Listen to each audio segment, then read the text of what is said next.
Punjabi radio जो वैसे सुन रहे सारे ਸਰੋਤਿਆਂ ਨੂੰ ਬਲਵਿੰਦਰ ਕੌਰ ਵੱਲੋਂ ਪਿਆਰ ਭਰੀ ਸਤਿ ਸ਼੍ਰੀ ਅਕਾਲ। ਸਰੋਤਿਓ ਪ੍ਰੋਗਰਾਮ ਖਬਰ ਤੇ ਨਜ਼ਰ ਪ੍ਰੋਗਰਾਮ ਦੇ ਵਿੱਚ ਸਾਡੇ ਨਾਲ ਹੋਣਗੇ ਬਲਤੇਜ ਪੰਨੂ ਜੀ, ਦੱਸਣਗੇ ਭਾਰਤ ਵਿੱਚ ਪੰਜਾਬ ਦੇ ਵਿੱਚ ਕੀ ਕੁਝ ਵਾਪਰਿਆ। ਖਬਰਾਂ ਤੋਂ ਪਹਿਲਾਂ ਧੰਨਵਾਦ ਕਰਨਾ ਚਾਹੁੰਦੇ ਸਾਡੇ ਸਪਾਂਸਰ ਦਾ, ਜਿਨ੍ਹਾਂ ਨੇ ਇਸ ਪ੍ਰੋਗਰਾਮ ਨੂੰ ਸਪਾਂਸਰ ਕੀਤਾ, ਸਭ ਤੱਕ ਪਹੁੰਚਾਇਆ ਸ਼ਿਕਾਗੋ ਪੀਜ਼ਾ ਵਿਦ ਟਵਿਸਟ ਵਾਲੇ, ਜਿਨ੍ਹਾਂ ਤੋਂ ਹਰ ਇੱਕ ਤਰ੍ਹਾਂ ਦਾ ਪੀਜ਼ਾ ਤੁਸੀਂ ਆਰਡਰ ਕਰ ਸਕਦੇ ਹੋ।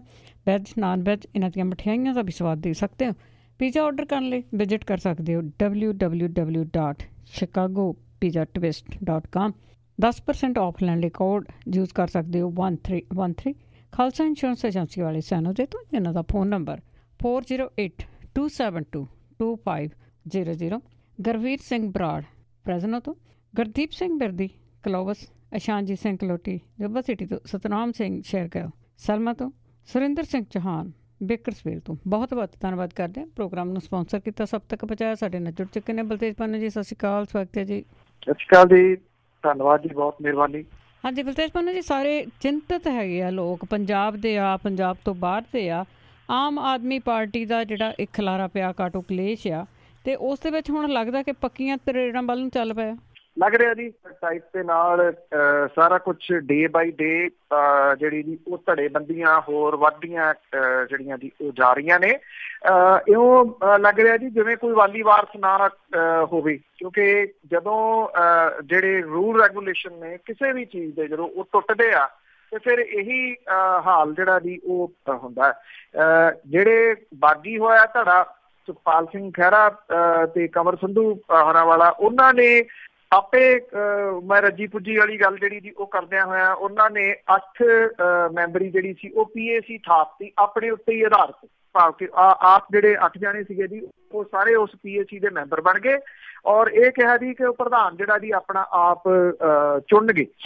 ਇਸ ਤਰ੍ਹਾਂ ਜਿਹੜਾ ਜੀ ਵੈਸੇ ਜਿਹੜੀ ਪਾਰਟੀ ਹੁੰਦੀ ਹੈ ਜੀ ਉਹਦੇ ਮੁਤਾਬਕ ਏਦਾਂ ਚੱਲ ਨਹੀਂ ਸਕਦਾ ਟੈਕਨੀਕਲੀ ਤੌਰ ਦੇ ਉੱਤੇ, ਪਰ ਜਿਵੇਂ ਆਪ ਹੁਦਰੀਆਂ ਜਿਹੜੀਆਂ ਜੀ ਉਹ ਪਈਆਂ ਹੋਈਆਂ ਨੇ ਪਿਛਲੇ ਦਿਨਾਂ ਤੋਂ, ਉਹ ਜਿਉਂ ਦੀਆਂ ਤਿਉਂ ਜਾਰੀ ਨੇ।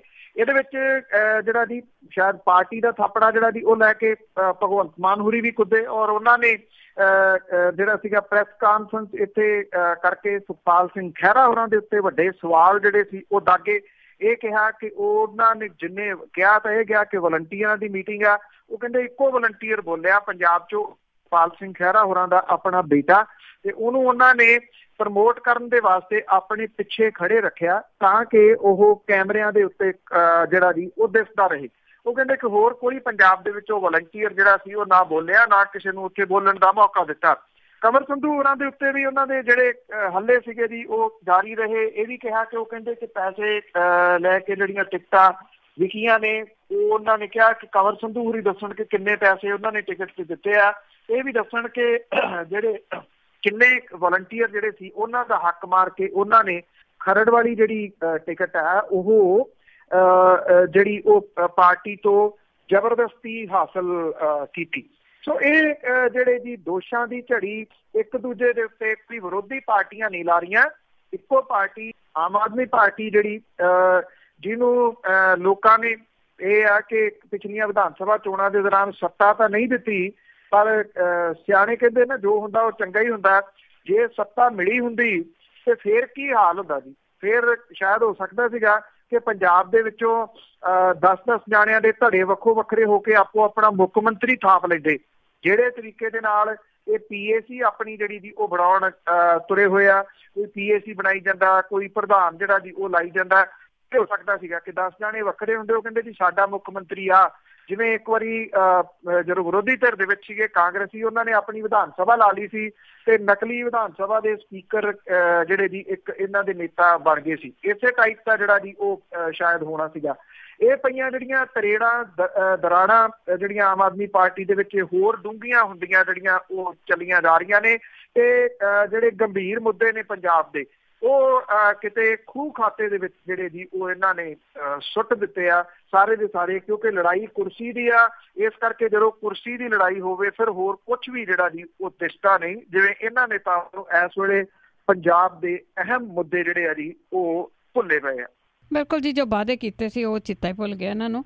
ਤੇ ਅੱਗੇ ਆਪਾਂ ਕੋਟਕਪੂਰੇ ਦੇ ਵਿੱਚ ਇੱਕ ਗੋਲੀ ਸੰਬੰਧੀ ਗੱਲ ਕਰੀਏ ਤੇ ਉਸ ਦੇ ਵਿੱਚ ਅਣਪਛਾਤੀ ਪੁਲਿਸ ਦਾ ਮਾਮਲਾ ਆ ਜਿਹੜਾ ਉਹ ਫਿਰ ਉੱਭਰਿਆ ਕਿ ਉਹਨਾਂ ਤੇ ਜਿਹੜੇ ਕੇਸ ਆ ਦਰਜ ਕਰਨ ਦੀਆਂ ਗੱਲਾਂ ਹੋਈਆਂ, ਜਦ ਕਿ ਮੁੱਖ ਮੰਤਰੀ ਨੂੰ ਪਤਾ ਹੈ ਕਿ ਪੁਲਿਸ ਵਾਲੇ ਕਿਹੜੇ ਆ। ਐਕਚੁਅਲੀ ਇਹੀ ਮੁੱਦਿਆਂ ਦੀ ਜਿੱਥੇ ਮੈਂ ਗੱਲ ਖਤਮ ਕੀਤੀ ਹੈ ਜੀ, ਇਹ ਸਭ ਤੋਂ ਵੱਡਾ ਮੁੱਦਾ ਜਿਹੜਾ ਜੀ ਉਹ ਪੰਜਾਬ ਦਾ ਇਸ ਵੇਲੇ ਹੈ ਕਿ ਕੌਣ ਲੋਕ ਸਨ ਗੁਰੂ ਗ੍ਰੰਥ ਸਾਹਿਬ ਦੀ ਬੇਅਦਬੀ ਦੀਆਂ ਘਟਨਾਵਾਂ ਦੇ ਵਾਸਤੇ ਜ਼ਿੰਮੇਵਾਰ, ਕੌਣ ਲੋਕ ਸਨ ਜਿਨ੍ਹਾਂ ਨੇ ਗੋਲੀਆਂ ਇਹ ਜਿਹੜੀਆਂ ਦੀ ਉਹ ਚਲਾਈਆਂ। ਦੇਖੋ ਇਹ ਸਭ ਨੂੰ ਪਤਾ ਹੈ ਕਿ ਜਿਹੜੇ ਸਰਕਾਰ ਹੈ ਜੀ ਉਹ ਰਲੀ ਹੋਈ ਆ ਪਿਛਲੀ ਵਾਰ ਦੀ ਸਰਕਾਰ ਦੇ ਨਾਲ, ਉਹਨਾਂ ਨੂੰ ਉਹ ਤੱਤੀ ਵਾਰ ਨਹੀਂ ਲੱਗਣ ਦੇਣਾ ਚਾਹੁੰਦੇ, ਖਾਸ ਤੌਰ ਦੇ ਉੱਤੇ ਮੁੱਖ ਮੰਤਰੀ ਜਿਹੜਾ ਜੀ ਜਦੋਂ ਏਦਾਂ ਦੀ ਕੋਈ ਗੱਲ ਆਉਂਦੀ ਆ ਤੇ ਉਹ ਉਹਨਾਂ ਨੂੰ ਅਕਸਰ ਬਚਾਉਂਦੇ ਹੋਏ ਜਿਹੜਾ ਜੀ ਉਹ ਨਜ਼ਰ ਆਉਂਦੇ ਆ। ਕਮਿਸ਼ਨ ਦੀ ਰਿਪੋਰਟ ਆ ਗਈ, ਇਹ ਰਿਪੋਰਟ ਦੇ ਉੱਤੇ ਦਬਾਅ ਪੈਣਾ ਚਾਹੀਦਾ ਸੀਗਾ, ਪਾ ਸਕਦੀ ਸੀਗੀ ਵਿਰੋਧੀ ਧਿਰ ਜਿਹੜੀ ਹੈ ਜੀ ਉਹ ਆਪਸ ਦੇ ਵਿੱਚ ਹੀ ਵਿਰੋਧ ਦੇ ਵਿੱਚ ਐਸਾ ਜਿਹੜਾ ਜੀ ਉਲਝੀ, ਇਹ ਪਤਾ ਨਹੀਂ ਹੁਣ ਤੱਕ ਉਹ ਲੱਗਦਾ ਨਹੀਂ ਕਿ ਉਹ ਵਾਪਸ ਜਿਹੜਾ ਜੀ ਇਸ ਵਿਰੋਧ ਦੇ ਵਿੱਚੋਂ ਕਦੀ ਆਊਗੀ ਜਾਂ ਨਹੀਂ, ਇਹ ਲੋਕ ਧਰਤੀ ਦੇ ਉੱਤੇ ਕਦੀ ਦੇਖਣਗੇ ਜਾਂ ਨਹੀਂ। ਜਿਹੜੇ ਅਕਾਲੀ ਦਲ ਹੈ ਜੀ ਉਹਨਾਂ ਨੇ ਕਿਉਂ ਇਸ ਮੁੱਦੇ ਨੂੰ ਉਠਾਉਣਾ, ਕਿਉਂਕਿ ਉਹ ਤਾਂ ਇਹਦੇ ਵਿੱਚ ਫਸਦਾ ਤੇ ਜਿਹੜੇ ਮੁੱਖ ਮੰਤਰੀ ਨੇ ਜੀ ਉਹ ਬਚਾਉਣ ਤੇ ਲੱਗੇ ਹੋਏ ਨੇ। ਜਿੱਦਣ ਕਮਿਸ਼ਨ ਦੀ ਰਿਪੋਰਟ ਆਈ ਆ, ਕੁਛ ਉਹਦੇ ਭਾਗ ਜਿਹੜੇ ਬਾਹਰ ਆਏ ਆ, ਉਦੋਂ ਬਾਅਦ ਤੁਹਾਨੂੰ ਯਾਦ ਹੋਣਾ ਹਫ਼ਤਾ ਕੁ ਪਹਿਲਾਂ ਮੁੱਖ ਮੰਤਰੀ ਕੈਪਟਨ ਅਮਰਿੰਦਰ ਸਿੰਘ ਹੋਰਾਂ ਨੇ ਇੱਕ ਪ੍ਰੈਸ ਕਾਨਫਰੰਸ ਕੀਤੀ ਸੀ। ਇਸ ਪ੍ਰੈਸ ਕਾਨਫਰੰਸ ਦੇ ਵਿੱਚ ਉਹਨਾਂ ਨੇ ਕੁਝ ਪੁਲਿਸ ਵਾਲਿਆਂ ਦੇ ਨਾਮ ਦੱਸੇ ਸੀਗੇ ਕਿ ਕਮਿਸ਼ਨ ਨੇ ਇਹਨਾਂ ਪੁਲਿਸ ਵਾਲਿਆਂ ਦੇ ਉੱਤੇ ਕਾਰਵਾਈ ਕਰਨ ਦੀ ਸਿਫਾਰਿਸ਼ ਕੀਤੀ ਆ। ਇਹ ਕੋਟਕਪੂਰੇ ਦੇ ਵਿੱਚ ਚੱਲੀ ਗੋਲੀ ਜਿਹੜੀ ਸੀ ਉਹਦੇ ਸੰਬੰਧੀ ਇੱਥੇ ਥੋੜਾ ਜਿਹਾ ਜਿਹੜਾ ਜੀ ਇਹਨੂੰ ਦੋ ਚੀਜ਼ਾਂ ਨੂੰ ਦੇਖਣਾ। ਬਾਈਬਲ ਕਲਾਂ ਕਾਂਡ ਜਿਹੜਾ ਜਿੱਥੇ 2 ਜਣਿਆਂ ਦੀ ਡੈਥ ਹੋਈ ਸੀ ਉਹ ਨਹੀਂ, ਇਹ ਕੋਟਕਪੂਰੇ ਵੀ ਗੋਲੀ ਜਿਹੜੀ ਸੀ ਉਹ ਚੱਲੀ ਸੀ, ਉਸ ਮਾਮਲੇ ਦੇ ਵਿੱਚ। ਕੱਲ ਪੰਜਾਬ ਪੁਲਿਸ ਦੇ ਮੁਖੀ ਜਿਹੜੇ ਆ ਉਹਨਾਂ ਨੇ SSP ਨੂੰ ਤਾਂ ਸੱਦ ਲਿਆ ਫਰੀਦਕੋਟ ਦੇ ਨੂੰ, ਔਰ ਇਹ ਕਿਹਾ ਕਿ ਦੇ ਵਿੱਚ ਗੋਲੀ ਚੱਲੀ ਸੀ ਉਹਦੇ ਵਿੱਚ ਇਰਾਦਾ ਕਤਲ ਦਾ ਮਾਮਲਾ ਜਿਹੜਾ ਜੀ ਉਹ ਦਰਜ ਕੀਤਾ ਜਾਵੇ। ਇਰਾਦਾ ਕਤਲ ਦਾ ਜਿਹੜਾ ਜੀ ਉਹ ਕੇਸ ਦਰਜ ਕਰਨ ਦੇ ਹੁਕਮ ਜਾਰੀ ਹੋ ਗਏ ਔਰ ਕੋਟਕਪੂਰਾ ਥਾਣੇ ਦੇ ਜਿਹੜਾ ਮੁੱਖ ਥਾਣਾ ਅਫਸਰ ਹੈ ਉਹਨੇ ਪੀੜਤਾਂ ਨੂੰ ਬਿਆਨ ਦੇਣ ਦੇ ਵਾਸਤੇ ਬੁਲਾਇਆ। ਗੋਲੀ ਕਾਂਡ ਦੇ ਵਿੱਚ ਜ਼ਖਮੀ ਹੋਏ ਅਜੀਤ ਸਿੰਘ ਦੇ ਬਿਆਨਾਂ ਦੇ ਉੱਤੇ ਧਾਰਾ 307 ਜਿਹੜੀ ਇਰਾਦਾ ਕਤਲ ਹੈ ਉਹਦੇ ਤਹਿਤ ਕੇਸ ਦਰਜ ਹੋ ਗਿਆ, ਪਰ ਅਣਪਛਾਤਿਆਂ ਦੇ ਉੱਤੇ। ਅਜੀਤ ਸਿੰਘ ਡਿਸਟ੍ਰਿਕਟ ਬਰਨਾਲਾ ਦਾ ਰਹਿਣ ਵਾਲਾ ਜੀ, ਜਿਹਦੀ ਲੱਤ ਦੇ ਵਿੱਚ ਇਹਦੇ ਦੌਰਾਨ ਜਿਹੜੀ ਗੋਲੀ ਲੱਗੀ ਸੀਗੀ, ਜ਼ਖਮੀ ਹੋਣ ਕਰਕੇ ਉਹ ਲੁਧਿਆਣੇ ਦੇ DMC ਹਸਪੀਟਲ ਦੇ ਵਿੱਚ ਉਹਦਾ ਇਲਾਜ ਹੋਇਆ ਸੀਗਾ। ਗੁਰੂ ਗ੍ਰੰਥ ਸਾਹਿਬ ਦੀ ਪੰਜਾਬ ਭਰ ਦੇ ਵਿੱਚ ਰੋਸ ਮੁਜ਼ਾਹਰੇ ਹੋਏ, ਜਿਹਦੇ ਤਹਿਤ ਕੋਟਕਪੂਰਾ, ਬਾਈਬਲ ਕਲਾਂ, ਗੋਨੇਆਣਾ ਦੇ ਵਿੱਚ ਸਿੱਖ ਸੰਗਤਾਂ ਦੇ ਵੱਲੋਂ ਰੋਸ ਦੇ ਵਾਸਤੇ ਧਰਨੇ ਜਿਹੜੇ ਜੀ ਉਹ ਲਾਏ ਗਏ ਸੀਗੇ। ਇਹ ਵੀ ਜਿਹੜਾ ਜੀ ਪਤਾ ਲੱਗਿਆ ਕਿ ਹੁਣ ਜਿਹੜੀ ਕਹਾਣੀ ਇੱਥੋਂ ਫੇਰ ਪੂਰੀ ਮੋੜ ਜਿਹੜਾ ਜੀ ਉਹਨੇ ਕਿਉਂ ਕੱਟ ਲਿਆ, ਕਿਉਂਕਿ ਜਿਹੜੇ ਪੁਲਿਸ ਅਫਸਰਾਂ ਦੇ ਨਾਮ ਮੁੱਖ ਮੰਤਰੀ ਹੋਰਾਂ ਨੇ ਪ੍ਰੈਸ ਕਾਨਫਰੰਸ ਦੱਸੇ ਸੀ, ਇਹ ਜਿਹੜੇ ਸੀਨੀਅਰ ਆਫੀਸਰ ਨੇ ਜਿਨ੍ਹਾਂ ਦੇ ਨਾਮ ਆਉਂਦੇ ਸੀਗੇ, ਜਿਨ੍ਹਾਂ ਦੇ ਬਾਈਬਲ ਕਲਾਂ ਕਾਂਡ ਦੇ ਵਿੱਚ ਨਾਮ ਆਉਂਦੇ ਆ, ਜਿਹਦੇ ਵਿੱਚ ਸਾਬਕਾ ਹੋ ਗਏ DGP ਤੇ ਇੱਕ ਸੀਨੀਅਰ ਜਿਹੜੇ ਦੀ ਆਫੀਸਰ, ਉਹਨਾਂ ਦੇ ਨਾਮ ਜਿਹੜੇ ਆਉਂਦੇ ਆ ਉਹ ਸਾਈਡ ਤੇ ਕਰ ਲਏ ਗਏ ਸੀ। ਇਹਨਾਂ ਦੇ ਨਾਮ ਜਿਹੜੇ ਆ ਜੀ ਉਹ ਸਾਹਮਣੇ ਲਿਆਂਦੇ ਸੀ, ਕਿਸੇ ਹੋਰ ਨੇ ਨਹੀਂ, ਮੁੱਖ ਮੰਤਰੀ ਸਾਹਿਬ ਨੇ। ਜਦੋਂ ਹੁਣ ਜਿਹੜਾ ਮਾਮਲਾ ਦਰਜ ਕਰਨਾ ਸੀਗਾ ਤਾਂ ਇਹ ਪੂਰੀ ਮੋੜ ਕਿਉਂ ਕੱਟ ਲਿਆ ਗਿਆ ਜੀ? ਉੱਥੇ ਫੇਰ ਅਣਪਛਾਤੀ ਪੁਲਿਸ ਜਿਹੜੀ ਹੈ ਜੀ ਉਹ ਕਿਉਂ ਰਹਿ ਗਈ? ਇਹ ਕੋਟਕਪੂਰਾ ਦੇ ਚੌਂਕ ਦੇ ਵਿੱਚ ਜਦੋਂ ਸੰਗਤਾਂ ਰਣਜੀਤ ਸਿੰਘ ਢੱਡਰੀਆਂ ਵਾਲੇ ਤੇ ਭਾਈ ਪੰਚਪ੍ਰੀਤ ਸਿੰਘ ਹੋਰਾਂ ਦੀ ਅਗਵਾਈ ਦੇ ਹੇਠ ਧਰਨਾ ਦੇ ਰਹੀਆਂ ਸੀਗੀਆਂ ਤਾਂ ਪੁਲਿਸ ਨੇ 14 ਅਕਤੂਬਰ 15 ਨੂੰ 6:40 ਦੇ ਉੱਤੇ ਫਾਇਰਿੰਗ ਕੀਤੀ ਸੀ। ਅਥਰੂ ਗੈਸ ਜਿਹੜੀ ਉਹ ਸੁੱਟੀ ਗਈ ਸੀਗੀ। ਇਹਦੇ ਵਿੱਚ ਇੱਕ ਵਿਅਕਤੀ ਜਿਹੜਾ ਦੀ ਗੰਭੀਰ ਜ਼ਖਮੀ ਹੋਇਆ ਸੀ, 3-4 ਹੋਰ ਜਿਹੜੇ ਦੀ ਉਹ ਫੱਟੜ ਹੋਏ ਸੀਗੇ। ਫਰੀਦਕੋਟ ਦੀ ਪੁਲਿਸ ਨੇ ਉਦੋਂ ਉਲਟਾ ਪੁਲਿਸ ਮੁਲਾਜ਼ਮਾਂ ਦੇ ਬਿਆਨਾਂ ਦੇ ਉੱਤੇ 11 ਸਿੱਖ ਕਾਰਕੁਨਾਂ ਦੇ ਉੱਤੇ ਥਾਣਾ ਸਿਟੀ ਕੋਟਕਪੂਰਾ ਦੇ ਵਿੱਚ ਮਾਮਲਾ ਦਰਜ ਕਰ ਲਿਆ ਸੀਗਾ। ਅੰਦੋਲਨਕਾਰੀਆਂ ਦੀ ਕੋਈ ਉਦੋਂ ਸੁਣਵਾਈ ਨਾ ਹੋਈ, ਨਾ ਕੋਈ ਕੇਸ ਦਰਜ ਹੋਇਆ। ਉਸੇ ਦਿਨ ਬਾਈਬਲ ਕਲਾਂ ਦੇ ਧਰਨੇ ਦੇ ਦੌਰਾਨ ਪੁਲਿਸ ਫਾਇਰਿੰਗ ਦੇ ਵਿੱਚ 2 ਨੌਜਵਾਨ ਜਿਹੜੇ ਜੀ ਉਹ ਮਾਰੇ ਗਏ ਸੀਗੇ। ਮਾਮਲਾ ਜਿਹੜਾ ਜੀ ਇਹ ਸੀਗਾ ਹੁਣ ਜਿਹੜਾ 307 ਦੇ ਤਹਿਤ ਹੋਇਆ। ਤੁਸੀਂ ਦੇਖੋ, ਪੁਲਿਸ ਕਹਿੰਦੀ ਕਿ ਅਜੀਤ ਸਿੰਘ ਨੇ ਪਹਿਲਾਂ ਕਦੀ ਪੁਲਿਸ ਤੱਕ ਪਹੁੰਚ ਹੀ ਨਹੀਂ ਕੀਤੀ ਤੇ ਕਮਿਸ਼ਨ ਦੇ ਕੋਲੇ ਬਿਆਨ ਦਰਜ ਕਰਾਤੇ। ਫਿਰ ਉਹ ਕਹਿੰਦੇ ਕਮਿਸ਼ਨ ਕੋਲੇ ਬਿਆਨ ਦਰਜ ਕਰਾਤੇ ਤੇ ਇਸ ਕਰਕੇ ਹੁਣ ਜਿਹੜਾ ਜੀ ਅਸੀਂ ਇਸ ਮਾਮਲੇ ਦੇ ਉੱਤੇ 307 ਜਿਹੜੀ ਧਾਰਾ ਲਾਤੀ, ਪਰ ਕਿਹਦੇ ਉੱਤੇ? ਅਣਪਛਾਤਿਆਂ ਦੇ ਉੱਤੇ, ਅਣਪਛਾਤੀ ਪੁਲਿਸ ਦੇ ਉੱਤੇ। ਜਦੋਂ ਕਿ ਪਛਾਤੀ ਪੁਲਿਸ ਜਿਹੜੀ ਹੈ ਜੀ ਉਹ ਮੁੱਖ ਮੰਤਰੀ ਸਾਹਿਬ ਵੀ ਦੱਸ ਰਹੇ ਆ ਕਿ ਹਾਂ ਆਫੀਸਰ ਨੇ ਜਿਨ੍ਹਾਂ ਨੇ ਕੋਟਕਪੂਰੇ ਦੇ ਵਿੱਚ ਜਿਨ੍ਹਾਂ ਦੀ ਜ਼ਿੰਮੇਵਾਰੀ ਸੀ, ਜਿਨ੍ਹਾਂ ਨੇ ਨਹੀਂ ਨਿਭਾਈ ਤੇ ਉਹ ਜਿਹੜਾ ਜੀ ਇੱਥੇ ਉਹ ਗੋਲੀ ਕਾਂਡ ਦੇ ਵਾਸਤੇ ਜ਼ਿੰਮੇਵਾਰ ਕਰਦੀ। ਇਹ ਇੱਕ ਅਹਿਮ ਮੁੱਦਾ ਘੱਟਾ ਮਿੱਟੀ ਜਿਹੜਾ ਜੀ ਘੱਟੇ ਮਿੱਟੀ ਦੇ ਵਿੱਚ ਰੋਲਿਆ ਜਾ ਰਿਹਾ। ਇਹਦੇ ਵਿੱਚ ਕਿਸੇ ਵੀ ਹਾਲਤ ਦੇ ਵਿੱਚ ਆਉਣ ਵਾਲੇ ਸਮੇਂ ਦੇ ਦੌਰਾਨ ਵਿਰੋਧੀ ਧਿਰ ਵੀ ਬਚ ਨਹੀਂ ਸਕੂਗੀ ਇਸ ਇਸ਼ੂ ਦੇ ਤੋਂ। ਇਸ ਅਹਿਮ ਇਸ਼ੂ ਨੂੰ ਇਹਨਾਂ ਲੋਕਾਂ ਨੇ ਅਣਗੌਲਿਆਂ ਕਰ ਦਿੱਤਾ। ਬਿਲਕੁਲ ਜੀ ਬਿਲਕੁਲ, ਕਿਉਂਕਿ ਇਹ ਬਹੁਤ ਜ਼ਰੂਰੀ ਸੀ ਜਿਹੜੇ ਮੁੱਦਿਆਂ ਦੀ ਆਪਾਂ ਗੱਲ ਕਰਕੇ ਹਟੇ ਹਾਂ। ਅਤੇ ਅੱਗੇ ਗੱਲ ਕਰਦੇ ਹਾਂ ਪਟਿਆਲਾ ਦੇ ਵਿੱਚ ਪੁਲਿਸ ਤਸ਼ੱਦਦ ਦੀ, ਇਹ ਮਾਮਲਾ ਵੀ ਭਖਿਆ। ਦੇਖੋ ਜੀ, ਇਹ ਐਕਚੁਅਲੀ ਬੜਾ ਜਿਹੜਾ ਜੀ ਅਣਮਨੁੱਖੀ ਤਸ਼ੱਦਦ ਜਿਹੜਾ ਜੀ ਉਹ ਪੁਲਿਸ ਦੇ ASI ਦੇ ਵੱਲੋਂ ਕੀਤਾ ਗਿਆ। ਜਿਹੜੇ ਨੌਜਵਾਨ ਸੀਗੇ ਜੀ ਉਹਨਾਂ ਦੀ ਇੰਨੀ ਬੁਰੇ ਤਰੀਕੇ ਦੇ ਨਾਲ ਕੁੱਟਮਾਰ ਕੀਤੀ ਗਈ, ਉਹਨਾਂ ਦੇ ਜਿਹੜਾ ਜੀ ਨੰਗਿਆ ਕਰ ਲਿਆ ਗਿਆ।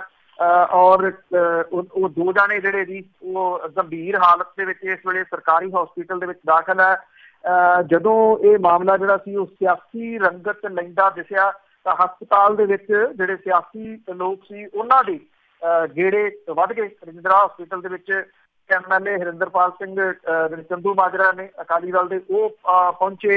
ਇੱਥੇ ਜਿਹੜੇ ਵਿਰੋਧੀ ਧਿਰ ਦੇ ਨੇਤਾ ਹਰਪਾਲ ਸਿੰਘ ਚੀਮਾ ਹੋਰੀ ਪਹੁੰਚ ਗਏ, ਡਾਕਟਰ ਬਲਵੀਰ ਸਿੰਘ ਹੋਰੀ ਪਹੁੰਚ ਗਏ, ਬਾਅਦ ਚ ਸੁਖਪਾਲ ਸਿੰਘ ਖਹਿਰਾ ਹੋਰੀ ਵੀ ਆ ਗਏ। ਤੇ ਜਿਹੜਾ ਜੀ ਮੁਅੱਤਲ ਕੀਤਾ ਗਿਆ, ASI ਨੂੰ ਮੁਅੱਤਲ ਕਰਕੇ ਲਾਈਨ ਹਾਜ਼ਰ ਕਰ ਦਿੱਤਾ ਗਿਆ। ਜਦੋਂ ਕਿ ਮਾਮਲਾ ਬਹੁਤ ਗੰਭੀਰ ਹੈ, ਮਹਿਜ਼ ਮੁਅੱਤਲ ਕਰਨਾ ਤਾਂ ਜਿਹੜਾ ਜੀ ਉਹ ਸਹੀ ਨਹੀਂ ਸੀਗਾ।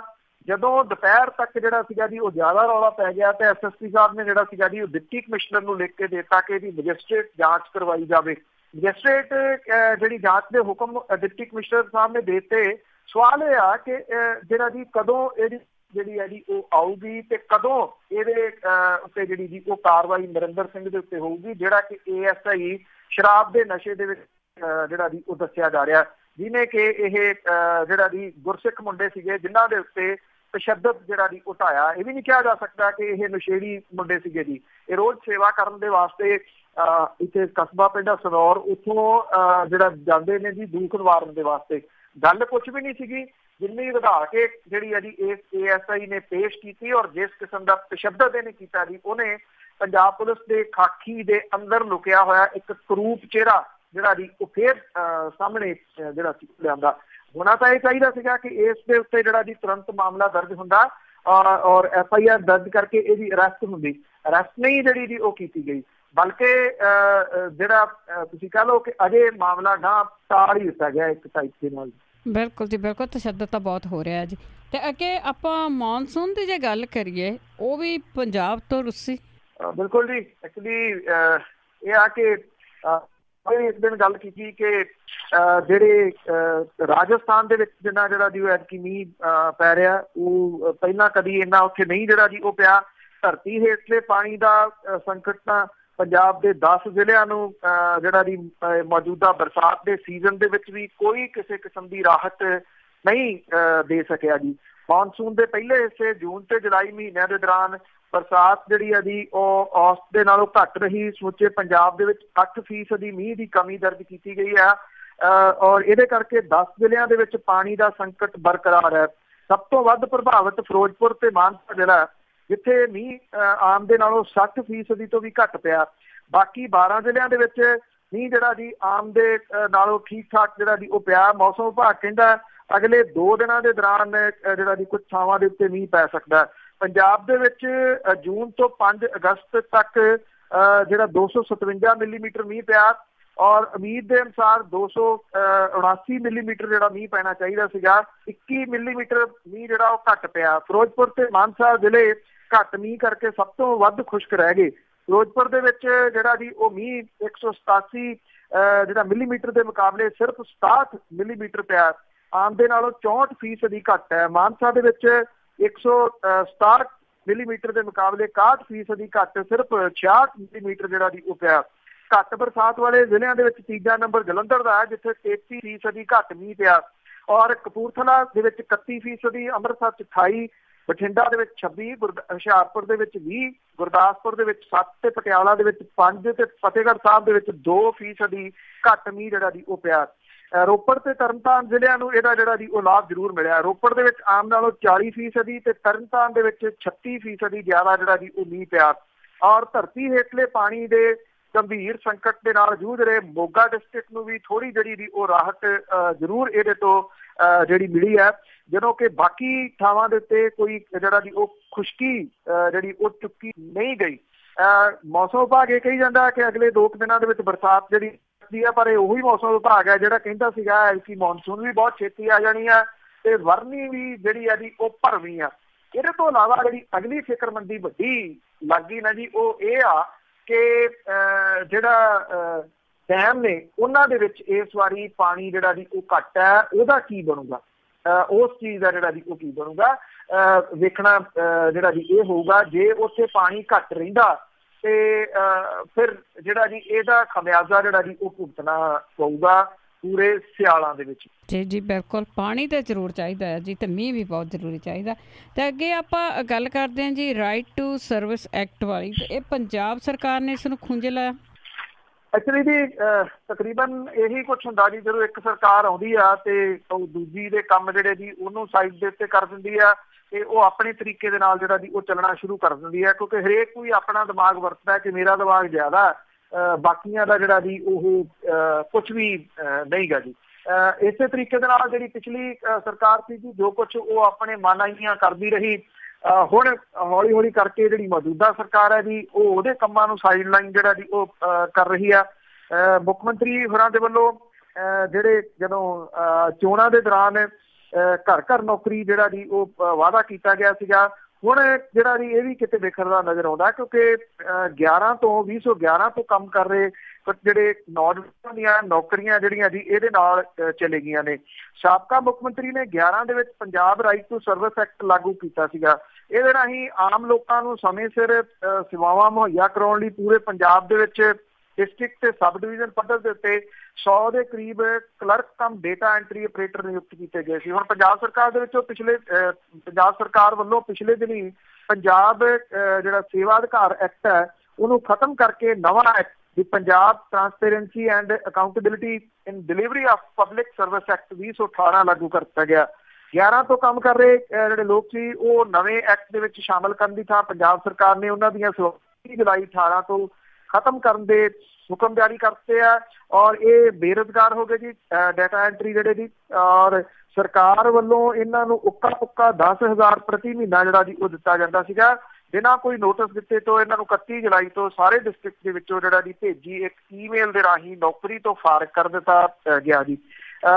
ਨੌਕਰੀ ਤੋਂ ਫਾਰਗ ਕੀਤੇ ਗਏ ਬਹੁਤੇ ਨੌਜਵਾਨ ਉਹ ਨੇ ਜੀ ਜਿਹੜੇ ਓਵਰ ਏਜ ਹੋ ਗਏ, ਆ ਕੇ ਅੱਗੋਂ ਇਹ ਅਪਲਾਈ ਜਿਹੜਾ ਜੀ ਉਹ ਨਹੀਂ ਕਰ ਸਕਣਗੇ। ਹੁਣ ਦੇਖਣਾ ਇਹ ਹੋਊਗਾ ਕਿ ਜਿਹੜਾ ਨਵਾਂ ਲੈ ਕੇ ਆਂਦਾ ਸਰਕਾਰ ਨੇ ਉਹ ਕਿੰਨਾ ਕਾਰ ਸਾਬਤ ਹੁੰਦਾ ਜੀ। ਤੇ ਅੱਗੇ ਆਪਾਂ ਅਕਾਲੀ ਦਲ ਦੇ ਇੱਕ ਸਟੂਡੈਂਟ ਵਿੰਗ ਦੇ ਇਹਨਾਂ ਦੇ ਲੁਧਿਆਣੇ ਦੇ ਵਿੱਚ ਗੱਲ ਕਰਦੇ ਹਾਂ ਕਿ ਇੱਕ ਇਹਨਾਂ ਦਾ ਸਮੈਕ ਦੇ ਸਮੇਤ ਹੀ ਫੜਿਆ ਗਿਆ। ਇਹ ਜਿਹੜਾ ਜੀ ਵਿਅਕਤੀ ਸੋਸ਼ਲ ਮੀਡੀਆ ਦੇ ਉੱਤੇ ਵੀ ਕਾਫੀ ਜਿਹੜਾ ਜੀ ਉਹ ਐਕਟਿਵ ਦੱਸਿਆ ਜਾ ਰਿਹਾ।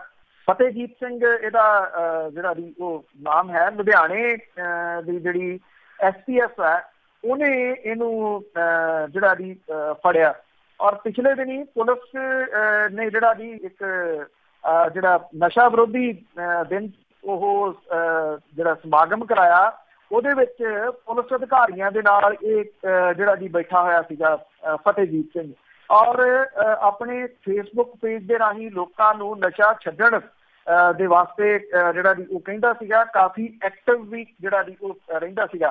ਤੇ ਆਪਣੇ ਆਪ ਨੂੰ ਇਹਨੇ ਯੁਵਾ ਐਂਟੀ ਕਰਪਸ਼ਨ ਸੰਸਥਾ ਦਾ ਮੀਤ ਪ੍ਰਧਾਨ ਵੀ ਜਿਹੜਾ ਉਹ ਬਣਾਇਆ ਹੋਇਆ ਸੀਗਾ। ਅਕਾਲੀ ਦਲ ਦੀ ਜਿਹੜੀ ਯੂਥ ਵਿੰਗ ਦੀ ਸੋਈ ਹੈ ਸਟੂਡੈਂਟ ਆਰਗੇਨਾਈਜੇਸ਼ਨ ਆਫ ਇੰਡੀਆ, ਇਹਦਾ ਇਹ ਡਿਸਟ੍ਰਿਕਟ ਪ੍ਰਧਾਨ ਜਿਹੜਾ ਜੀ ਉਹ ਰਿਹਾ ਫਤਿਹਜੀਤ। 1.5 ਕਿਲੋ ਹੈਰੋਇਨ ਇਹਦੇ ਕੋਲ ਚਿੱਟਾ ਜਿਹੜਾ ਜੀ ਉਹ ਫੜਿਆ ਗਿਆ, ਜਿਹੜੇ 2.5 ਕਰੋੜ ਰੁਪਏ ਦਾ ਜਿਹੜਾ ਜੀ ਇਹ ਦੱਸਿਆ ਜਾ ਰਿਹਾ।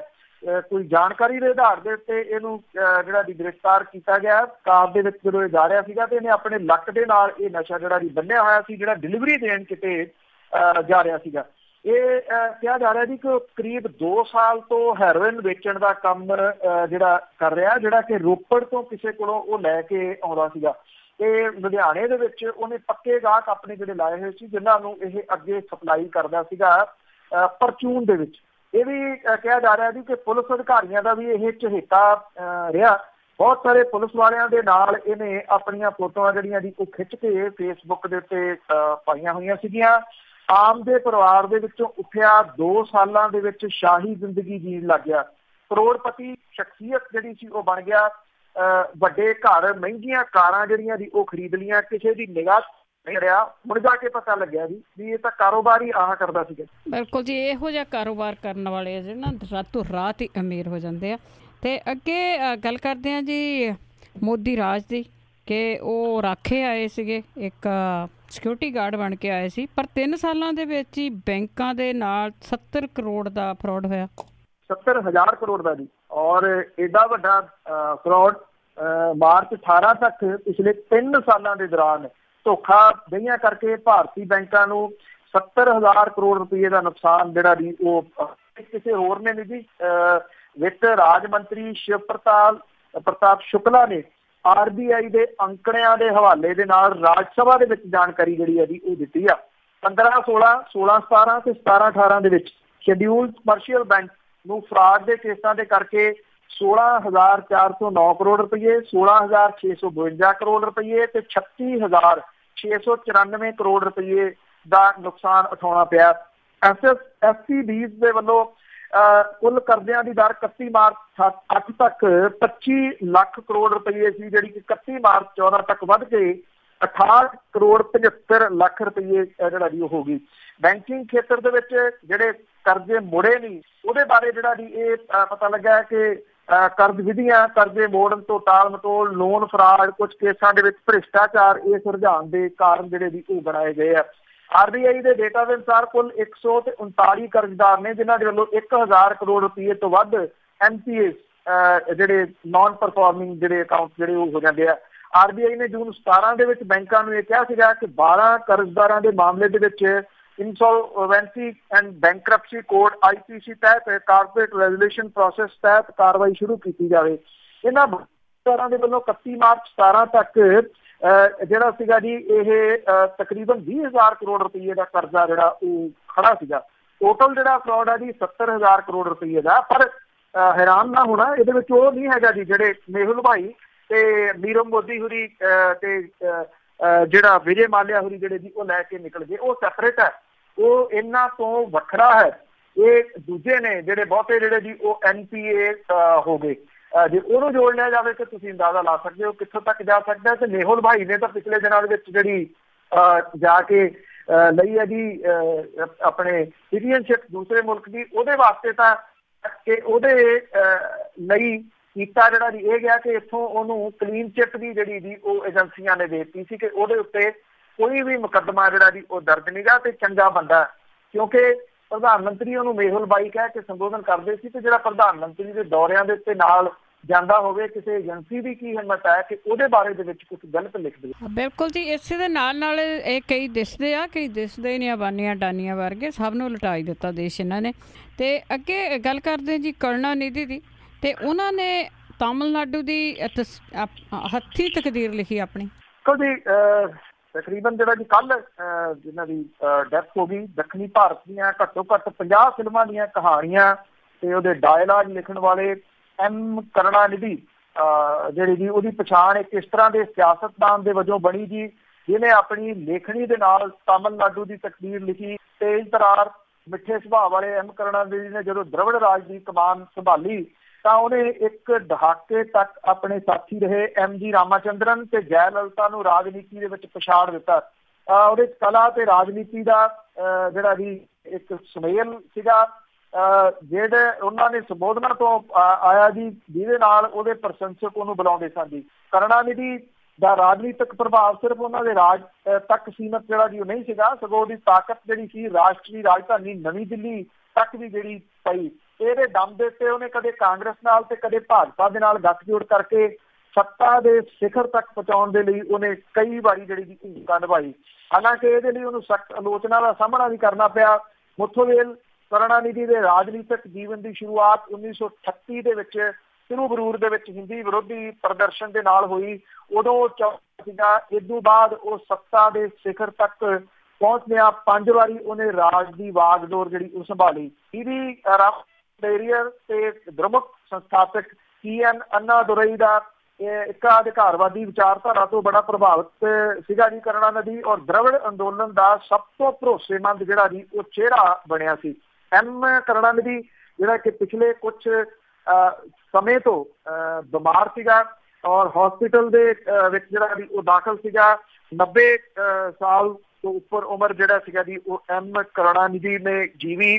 ਬੇਸ਼ੱਕ ਉਹ ਦਿੱਲੀ ਦੀ ਸਿਆਸਤ ਦੇ ਵਿੱਚ ਜਿਹੜਾ ਸੀਗਾ ਜੀ ਉਹ ਸ਼ਾਮਲ ਤਾਂ ਰਿਹਾ, ਕਈ ਰੋਲ ਵੀ ਨਿਭਾਉਂਦਾ ਰਿਹਾ, ਪਰ ਦਿੱਲੀ ਦੇ ਤਖਤ ਤੱਕ ਜਿਹੜਾ ਦੀ ਉਹ ਨਹੀਂ ਪਹੁੰਚ ਸਕਿਆ ਸੀਗਾ। ਉਹਨੇ ਆਪਣੀ ਜਿਹੜੀ ਰਾਜਨੀਤੀ ਸੀ ਉਹ ਆਪਣੇ ਸੂਬੇ ਦੇ ਵਿੱਚ ਹੀ ਜਿਹੜੀ ਦੀ ਉਹ ਜਾਰੀ ਰੱਖੀ, ਚਾਹੇ ਉਹ M ਕਰੁਣਾਨਿਧੀ ਹੋਵੇ, ਚਾਹੇ ਜਿਹੜਾ ਦੀ ਉਹ ਜੈ ਲਲਿਤਾ ਹੋਵੇ, ਤੇ ਚਾਹੇ ਮੌਜੂਦਾ ਆਂਧਰਾ ਪ੍ਰਦੇਸ਼ ਦੇ ਜਿਹੜੇ ਦੀ ਉਹ ਮੁੱਖ ਮੰਤਰੀ ਜਿਹੜੇ ਦੀ ਉਹ ਹੋਣ। ਇਹਨਾਂ ਲੋਕਾਂ ਨੂੰ ਇੱਕ ਤਾਂ ਜਿਹੜੀ ਇਹਦੀ ਖਾਸੀਅਤ ਇਹਨਾਂ ਦੀ ਹੈ, ਇਹ ਲੋਕ ਆਪਣੇ ਸੂਬੇ ਦੇ ਪ੍ਰਤੀ ਕਮਿਟਡ ਬਹੁਤ ਰਹੇ ਜੀ। ਇਹਨਾਂ ਨੇ ਆਪਣੇ ਸੂਬੇ ਦੇ ਨਾਲ ਕਦੀ ਜਿਹੜੀ ਦੀ ਉਹ ਗਦਾਰੀ ਨਾ ਕੀਤੀ, ਸੂਬੇ ਦੇ ਨਾਲ ਜਿਹੜੀ ਦੀ ਉਹ ਗਦਾਰੀ ਹੋਣ ਦਿੱਤੀ। ਸੂਬੇ ਦੇ ਹੱਕਾਂ ਦੇ ਵਾਸਤੇ ਇਹ ਸਮੇਂ-ਸਮੇਂ ਦੇ ਉੱਤੇ ਉਹਨਾਂ ਲੋਕਾਂ ਦੇ ਵਿੱਚੋਂ ਨੇ ਜੀ ਜਿਹੜੇ ਕੇਂਦਰ ਦੀ ਸਰਕਾਰ ਦੇ ਨਾਲ ਅੜ ਜਾਂਦੇ ਨੇ, ਭਿੜ ਜਾਂਦੇ ਨੇ।